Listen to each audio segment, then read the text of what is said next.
Wednesday, May the 15th, gang. It's still deload-ish week, the week between cycles. And I made a comment on my Facebook post on Monday night that said something to the effect of, I don't want you to think of deload workouts as being a test, but rather a celebration of what it is that you can do. And there's themes of things that we have been practicing all along throughout this cycle that will be recurring on deload week. And it's not to see how far have you come. It's just to celebrate where you're at. Does that make sense? And I think maybe it will make sense when I talk about today's workout even more so, because today is an alternating EMOM. So EMOM, for those of you who are new, stands for every minute on the minute. And it means that we're giving you a cap of skill work or, ball slam work to do within a minute. We're telling you, here's the maximum volume of a thing you're going to do during this minute.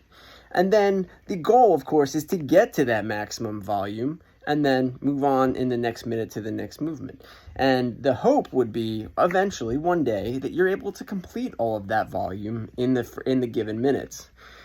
But we're not always there all the time. This was not a double under cycle, for example. Not that any cycle has ever really been just double unders, but we have the first minute of today's workout is 50 double unders, and that's a very daunting amount for a lot of people.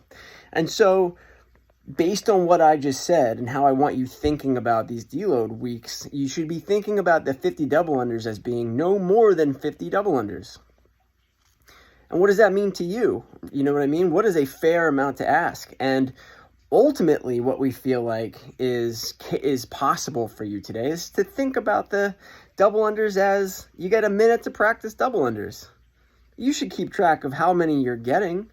And certainly the most competitive amongst us are going to try to get 50 done really fast. And that'll be their own sort of, celebration of how good they've gotten at double unders. But for most people, it's just a question of should I jump right to singles, or should I just attempt some double unders and use this practice, within the context of a workout to try to get better?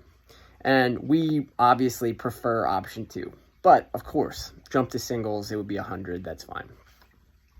The second minute is ball slams. 15 of them. That's not a crazy volume, right? This is deload week after all, right? It's not volume week, yes, but it is. But the volume will certainly add up. And then the third minute is push-ups, 15, right? Now, we have done a lot of push-up work, and we do have to do 200 of them during Murph, which is not far away, like a week and a half away at this point. Jesus, how did this happen? And so, again, we want us thinking about best possible technique push-ups, and not thinking about or worrying about the volume, and just saying in a 1 minute window, what is possible for me to do? What is the best possible or highest possible number that I can achieve without crushing myself or without rendering myself completely unable to move on to the next minute when it arrives, right? So that's what we're thinking about today. Not everyone's going to do 15 push-ups, but those of you who think you got 15 push-ups in you during that minute, just know, the 2 other minutes aren't going to be push-up related. Double unders are going to use some time under tension in your shoulders, but not your pushers. And ball slams are not a push movement either. They are a pull movement, a hinge movement, an overhead movement, but not a push. And so, point being, you're always getting 2 minutes of rest before a set of push-ups. So you'll be relatively fresh. The only thing that won't be fresh is your heart rate. So that's what we're looking for today. It's skill day, so basically don't think of this as the hardest workout of all time, but also it's deload week, and we know that these can be pretty difficult. That's why the challenging volumes. It went pretty good for me. Then again, these are movements that are somewhat wheelhouse for me personally. Yeah, that's pretty much all I got to say about this one. We're just going to say check mark today. Like, I want to know how you modified the workout on the whiteboard. But other than that, this is smiley face, check mark, whatever you want to call it. In fact, I wrote a check mark next to my name. If somebody could just change that to smiley face, I'll appreciate it. Or I'll just do it when I get there. What else can I say about this? That's it. I think that's it. I think that covers it.